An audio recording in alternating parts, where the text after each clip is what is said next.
de ossos secos, era justamente porque Nabucodonosor prendia os braços, prendia as pernas, e eles eram levados caminhando para a Babilônia, depois de um grande período de fome, como o holocausto que aconteceu com os judeus. Pessoas magras, pessoas com fome, pessoas que tropeçavam em corpos, em putrefação. Os animais entravam em Jerusalém e comiam os corpos. Se vocês lerem, irmãs, Lamentações, as próprias mulheres comiam os seus filhos mortos. Tudo isso aconteceu porque o povo endureceu seu coração e não reconheceu que estava doente. Só que Jeremias, durante o seu ministério, ele pregou antes do cativeiro e durante o cativeiro. E na segunda leva dos judeus, Ezequiel foi para lá para pregar entre os cativos.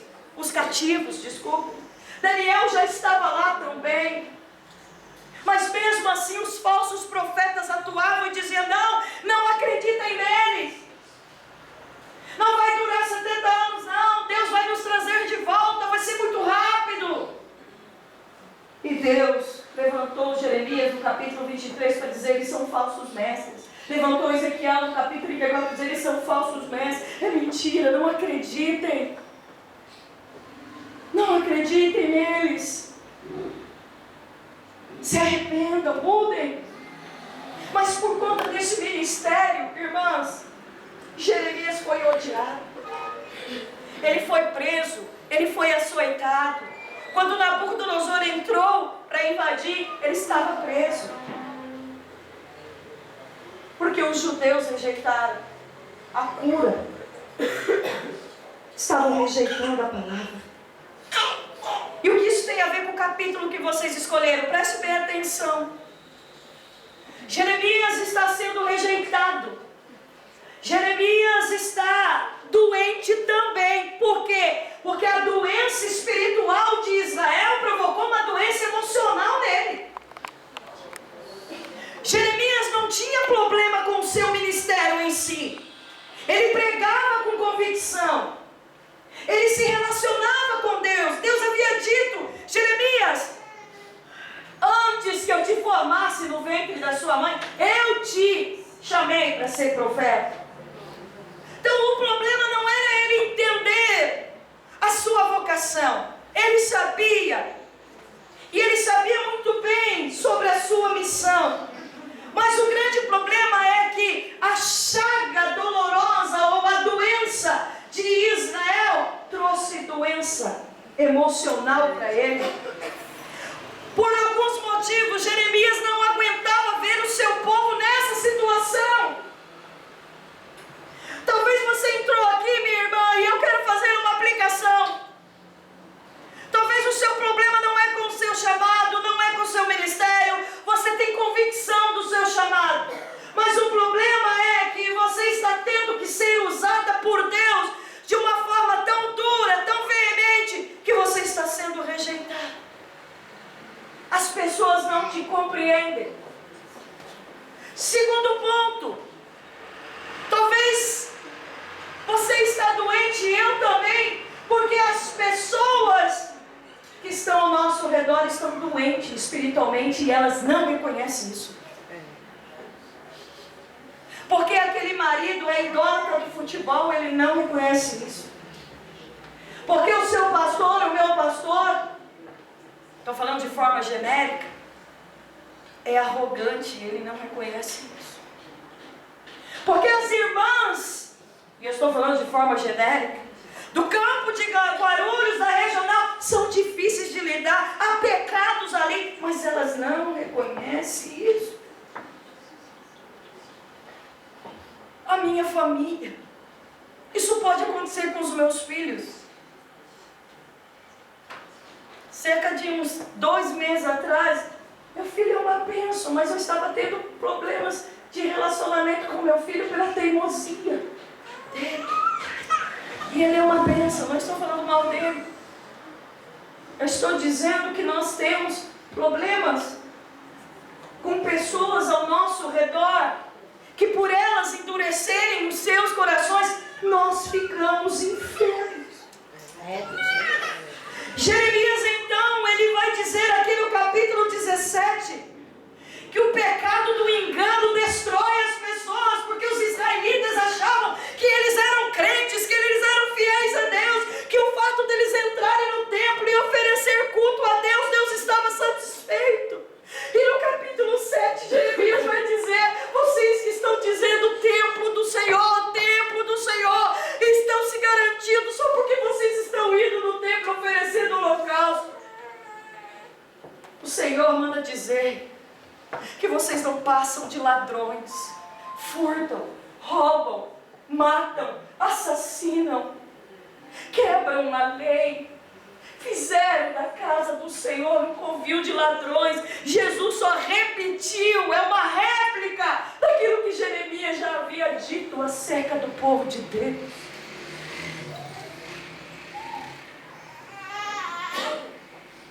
Isso é tão duro para nós, porque nós estamos enxergando onde está o eu, mas as pessoas ao nosso redor não estão. Então Jeremias vai dizer: maldito o homem que confia no homem, faz da carne imortal o seu braço e aparta-te o coração do Senhor.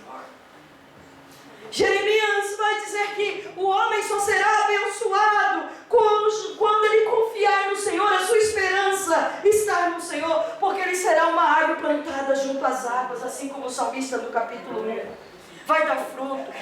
Mas Jeremias, ele retoma o assunto do coração enganoso, e ele diz: o coração é enganoso, quem o conhecerá? Aí Deus fala por Jeremias: eu conheço. Eu esquadrinho o coração, eu provo os pensamentos para dar a cada um segundo as suas. O que isso tem a ver? Jeremias estava doente também. Capítulo 20 a gente não vai ler, mas depois vocês leem em casa. Ele está tão doente na sua alma que ele começa a lamentar e praguejar o dia que ele nasceu, igual Jó. Ele fala: por que o Senhor me fez nascer? E ele fala: e outra, Deus me faz pregar violência e destruição. Jeremias está sendo questionado pelo povo. Jeremias está sendo rejeitado pelo povo. E ele está doente. E aí bate os olhos no tema que vocês escolheram. Ele está orando. E o que ele está falando com Deus? Ó Senhor, versículo 13, esperança de Israel, todos os que te deixam serão envergonhados. O nome dos que se apartam de mim será escrito no chão, porque abandono o Senhor, a fonte das águas vivas. Cura-me, Senhor, e serei curado. Salva-me, Senhor, e serei salvo, porque tu és o meu Deus. Aleluia. Aleluia. Mas sabe o que Jeremias começou a fazer? No capítulo 15, ele orava pelo povo. No capítulo 15, irmãs, ele orava por Israel. E dizia: Senhor, cura Israel, cura Israel, cura Israel. Deus disse: ainda que Moisés e Samuel se colocassem diante de mim, eu não vou ser com esse povo. Jeremias teve que aprender o seguinte: Deus não vai curar o meu povo. Eles não vão se arrepender. Deus vai nos levar para o cativeiro e não tem jeito. Mas tem uma coisa que eu posso fazer agora. Eu vou orar por mim. Eu vou orar por mim. Porque para ver Deus agir e trabalhar na minha família, na minha igreja, na minha nação e no meu povo, sabendo eu que Deus vai agir com justiça, eu preciso estar tratado por Ele, porque eu preciso aguentar o baque. Aleluia. Então eu vou orar por mim e vou dizer: Senhor, cura-me.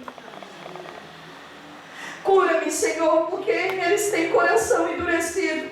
Cura-me, Senhor, porque o Senhor me chamou, o Senhor me vocacionou. O que é você ser um vocacionado? É você ser chamado por Deus, é Deus que te chama, mas é você trabalhar para Deus. E Jeremias estava orando porque ele precisava continuar a trabalhar para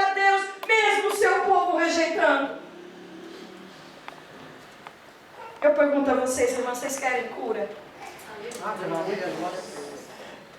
Mas missionária, o que a senhora está dizendo é que o que tanto eu estou orando, Deus não vai fazer agora? Ou Deus não vai fazer? A grande questão é que eu não sei. O que eu posso dizer para vocês, sem medo de errar, é que o contexto do tema que vocês escolheram está dizendo o seguinte, que Jeremias estava orando por eles, mas Deus disse: não orem mais, porque eu vou ter que agir, eu vou ter que julgar esse povo, eu vou ter que levar eles para o cativeiro, eu vou ter que tirar tudo, eu vou ter que tirar emprego, eu vou ter que tirar a cidade, eu vou ter que derrubar os muros, eu vou ter que tirar o templo, eu vou ter que consertar esse povo lá no cativeiro. Quando chegar lá no cativeiro, eles vão olhar para o salgueiro, eles vão sentir saudade de Jerusalém. Aleluia. Quando chegar lá no cativeiro, um remanescentezinho fiel, Jeremias 29, a ficha vai cair e eles vão começar a me buscar de todo o coração. Quando chegar lá no meu objetivo, eu, o Senhor, depois de 70 anos, restauro o meu povo e trago eles de volta. Eu estou no controle, mas tem uma coisa. Entenda, Jeremias, agora não. Então o que Jeremias faz? Ele ora pela cura dele. Porque ele precisa estar de pé. Porque ele ainda iria ver as mulheres cozendo os seus próprios filhos para se alimentar. Ao ponto dele escrever 5 poemas, 5 capítulos, mas são poemas e lamentações, dizendo: Israel está em pura vergonha, porque Israel está destruído, Israel está sem honra, Israel está abandonado, e até as minhas esperanças foram embora, a não ser uma coisa que me faz voltar a ter esperança: as misericórdias do Senhor, que se renovam todas as manhãs. O que é que Deus fez com Jeremias? Deus disse para Jeremias a seguinte mensagem: Jeremias, confia em mim, eu estou no controle dessa situação. E só eu vou poder restaurar. Está entendendo aqui, irmã? Só Deus pode restaurar a sua casa, o seu ministério, a sua igreja. Só Deus. Aleluia. Mas Ele vai fazer no tempo dele, do jeito dele, no momento dele. Mas não se preocupe com eles, porque eles estão deixando você doente. Aleluia. E Deus está dizendo aqui: deixa eles comigo e deixa eu curar você. Aleluia. Por que eu li o Salmo 147? Porque esse salmo é escrito depois do exílio. Olha só, eles precisaram ir para o exílio para escrever: Deus cura os quebrantados de coração. Eles jamais iriam escrever uma composição sobre Deus curar os quebrantados se eles não se quebrantassem no cativeiro. Então o cativeiro foi instrumento de Deus. O que é quebrantamento de coração? Para a gente já indo para a parte final. Uma pessoa com o coração quebrantado é uma pessoa que reconhece a sua fraqueza. É uma pessoa que reconhece que precisa de ajuda para ser restaurado. Israel estava arrogante, prepotente. Não acreditavam que podiam cair politicamente. Não acreditavam que Deus iria suscitar os babilônicos. Chamavam os profetas de louco, prenderam Jeremias, rejeitaram Jeremias. Mas quando eles passaram pelo cativeiro, para de orar para Deus dar livramento. Deixa Deus fazer do jeito que Ele tem que fazer. Às vezes tem que passar mesmo. No caso aqui de Israel, tiveram que passar. Porque senão aquele coração duro não ia se quebrantar. A pessoa precisa reconhecer. O poder de Deus se aperfeiçoa onde? Paulo disse: na fraqueza. Todo mundo tem espinho na carne. E Deus muitas vezes não vai tirar para manifestar em nós a sua glória. Mas deixa eu falar algo que o Senhor colocou no meu coração. Ninguém vai receber cura se o coração estiver endurecido. Ninguém vai receber cura se Deus não quebrar. Somente os quebrantados de coração. Somente quando as feridas são expostas. Quando aquela pessoa grita por socorro. Quando aquela pessoa reconhece que ela precisa da cura. Irmãos, foi citado aqui pela irmã Ana, Salmo 51, Davi era rei. Ele poderia oferecer quantos holocaustos, quantos cultos ele quisesse a Deus. Ele poderia fazer 500 mil chás como esse. Ele poderia fazer milhões de congressos, se ele quisesse. Chamar os pregadores mais famosos. Ele não faz isso, só para vocês entenderem. Ele não oferece holocaustos a Deus. Ele oferece o coração. Ele quebra, ele joga as mazelas e fala: eu sou pecador. Eu pequei contra o Senhor. Isso, irmãos, até a psicologia usa disso. Você vai no psicólogo para quê? Para falar. O que o psicólogo faz? Você encontrar um caminho para aquele problema? É ele que te dá o caminho? Não, ele arranca isso de você. Está dentro de você a solução. Ele faz você falar e você vai falando e ele te indaga. E ele fala: mas por que você pensa isso? Mas por que você acha isso? Ah, porque isso, porque aquilo. E vai colocando para fora, vai colocando para fora. Da mesma forma, e muito melhor, da mesma forma não, além é o Espírito Santo. Quando a gente dobra o joelho, começa a falar: está aqui, Senhor, o meu coração, eu estou expondo a Ti. Eu reconheço que eu sou fraco. Eu reconheço que eu estou doente. Eu reconheço que eu sou dirigente do círculo de oração. Eu reconheço que eu sou esposa de pastor. Mas eu não estou bem.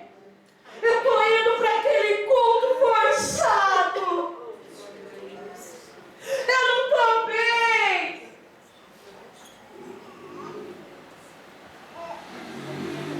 Sabe o que é a sua